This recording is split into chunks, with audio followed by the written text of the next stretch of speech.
Bismillahirrahmanirrahim. Assalamualaikum warahmatullahi wabarakatuh. Halo guys. Pada kesempatan kali ini, saya Ayu Tazkiyatun Nufus akan menyampaikan media pembelajaran tentang energi fosil, yaitu minyak bumi. Selamat menyaksikan. Nah, what is petroleum? Teman-teman ada yang tahu nggak sih, apa itu minyak bumi? Minyak bumi adalah suatu campuran cairan yang terdiri dari berjuta-juta senyawa kimia. Paling banyak adalah senyawa hidrokarbon.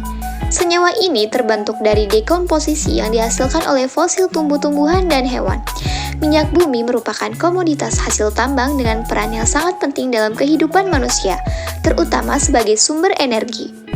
Nah, pada bab materi tentang energi fosil minyak bumi ini akan menjelaskan mengenai komponen terbentuknya minyak bumi, kemudian dampak positif minyak bumi, kemudian dampak pembakaran minyak bumi, kemudian manfaat minyak bumi bagi kehidupan, dan yang terakhir yaitu proses distilasi bertingkat minyak bumi. Yang pertama yaitu komponen terbentuknya minyak bumi. Minyak bumi adalah campuran kompleks yang sebagian besar, sekitar 90% hingga 97%, terdiri dari senyawa hidrokarbon. Hidrokarbon yang terkandung dalam minyak bumi terutama adalah alkana, sedangkan sisanya adalah silkoalkana, alkena, alkuna, dan senyawa aromatik. Komponen kecil lainnya selain hidrokarbon adalah senyawa-senyawa karbon yang mengandung oksigen, belerang, ataupun nitrogen. Nah, agar lebih memahami bagaimana proses terbentuknya minyak bumi, yuk kita simak video dari channel YouTube Hello Edukasi, yaitu tentang proses terbentuknya minyak bumi. Happy watching! Proses terbentuknya minyak bumi. Tahu nggak sih, setiap hari, jam, menit, dan detik, kita membutuhkan minyak bumi untuk bahan bakar motor ataupun mesin lainnya. Bahan bakar tersebut berasal dari minyak bumi. Nah, bagaimana proses terbentuknya minyak bumi? Minyak bumi berasal dari fosil-fosil makhluk hidup yang sudah mati ribuan hingga jutaan tahun yang lalu. Tumbuhan atau hewan yang mati terkubur di dalam tanah atau di dasar lautan. Kemudian tertimbun pasir dan lumpur. Dari pasir dan lumpur tersebut, kemudian terbentuklah lapisan yang kaya akan zat organik dan akhirnya menjadi batu endapan. Ribuan tahun kemudian, karena pengaruh panas dan tekanan bumi, fosil yang ada pada batuan ini menjadi minyak mentah dan gas alam. Begitulah proses terjadinya minyak bumi. Untuk terlihat sederhana, proses ini butuh waktu ribuan hingga jutaan tahun loh. Selain itu, minyak bumi juga sumber daya alam yang tidak dapat diperbarui.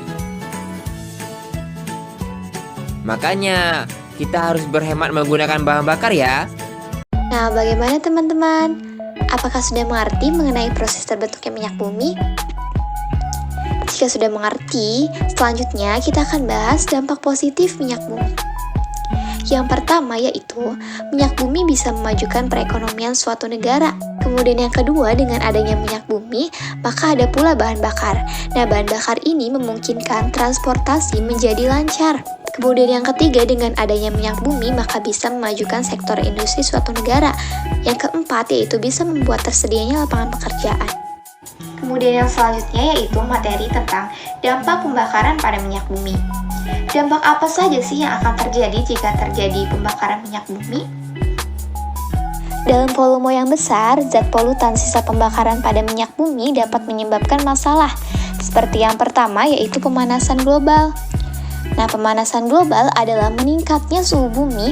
Dampak satu ini sudah kita rasakan sejak lama, di mana suhu bumi semakin hari semakin bertambah panas. Kemudian selanjutnya yaitu dampak pembakaran minyak bumi yang kedua yaitu terjadinya hujan asam. Nah, hujan asam ini akan berdampak pada lingkungan, seperti yang pertama menimbulkan karat pada besi, yang kedua mengganggu pertumbuhan tanaman air, dan yang ketiga yaitu bisa membunuh ikan di danau atau di kolam outdoor. Yang ketiga yaitu akan berdampak buruk pada kesehatan manusia. Nah, pada kesehatan manusia ada banyak efek negatif apabila gas polutan ini sampai masuk atau terhirup oleh manusia. Yang pertama yaitu gas karbon dioksida yang terhirup akan menyebabkan keracunan sehingga pingsan. Selanjutnya, jika gas karbon monoksida apabila terhirup dapat menyebabkan keracunan darah karena mudah berikatan dengan hemoglobin. Hasilnya sakit kepala, sesak nafas, mudah lelah, dan dalam kadar tinggi bisa berujung kematian. Yang keempat yaitu menipisnya ketersediaan cadangan minyak bumi. Kita tahu kalau minyak bumi merupakan sumber energi yang tidak dapat diperbarui.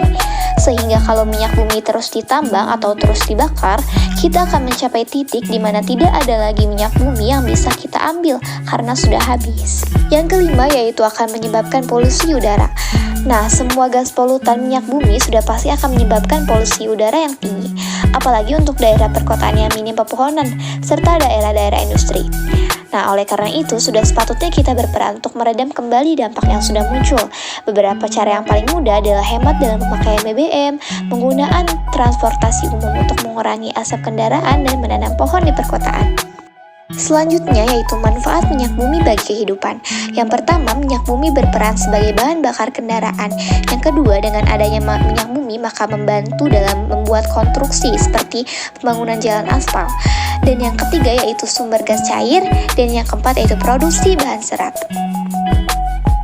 Selanjutnya yaitu materi yang terakhir, yaitu proses distilasi bertingkat pada minyak bumi. Apa sih proses distilasi bertingkat pada minyak bumi? Apakah teman-teman ada yang tahu? Nah, proses distilasi bertingkat pada minyak bumi ini adalah proses yang dilakukan secara berulang-ulang sehingga didapatkan hasil yang berbeda di setiap perbedaan titik didihnya. Untuk lebih jelasnya mengenai bagaimana sih proses terbentuknya atau proses terjadinya distilasi pada minyak bumi, mari kita simak pada video channel YouTube Rizka Wirunista, yaitu yang menjelaskan mengenai bagaimana proses terbentuknya distilasi bertingkat pada minyak bumi. Selamat menyaksikan. Yang Ibu tunjukkan dengan kursor adalah gambar proses destilasi bertingkat untuk pengolahan minyak bumi.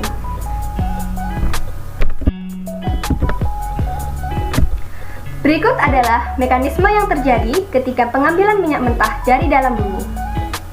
Berdasarkan gambar tersebut, dapat diamati bahwa minyak mentah yang berasal dari dalam bumi diambil dan ditampung di dalam tangki yang selanjutnya akan dilakukan proses destilasi.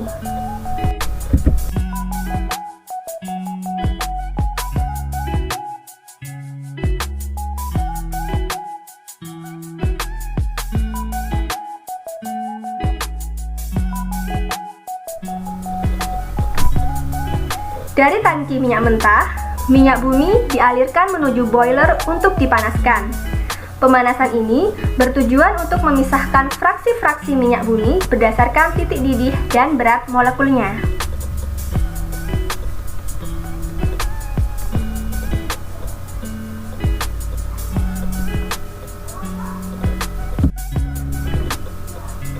Berikut merupakan proses penampungan fraksi ke-8 hasil destilasi berupa aspal.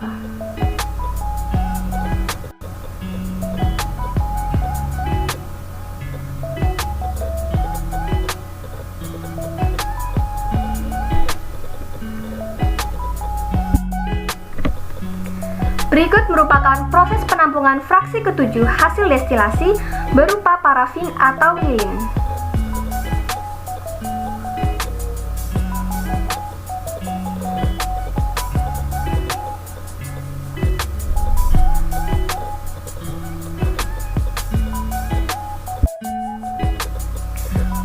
Berikut merupakan proses penampungan fraksi ke-6 hasil destilasi berupa pelumas atau oli.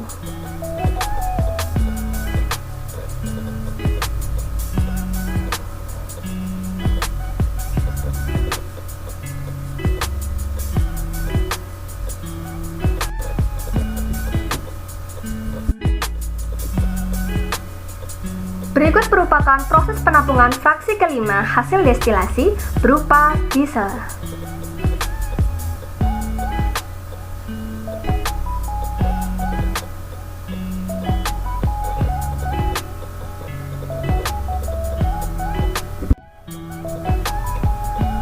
Berikut merupakan proses penampungan fraksi keempat hasil destilasi berupa minyak tanah.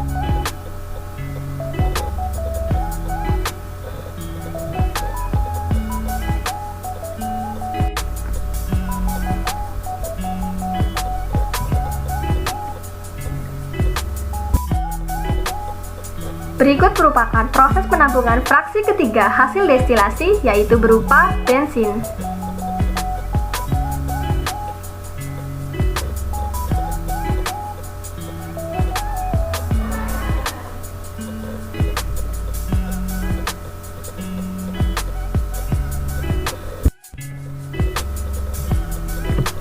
Berikut merupakan proses penampungan fraksi kedua hasil destilasi berupa nafta.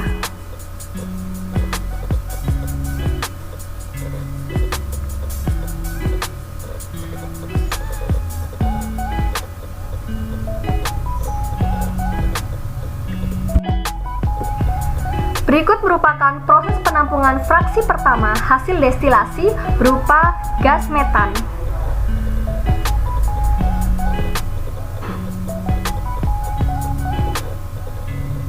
Baiklah, sekian materi dari Ibu kali ini. Semoga bermanfaat, dipelajari ya.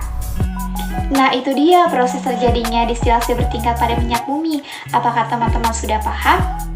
Jika sudah paham, maka alhamdulillah semua materi tentang minyak bumi sudah tersampaikan. Semoga bermanfaat bagi teman-teman semuanya yang menonton video ini. Oke, terima kasih dan wassalamualaikum warahmatullahi wabarakatuh. Jangan lupa like, comment, share, and subscribe ya. Dadah!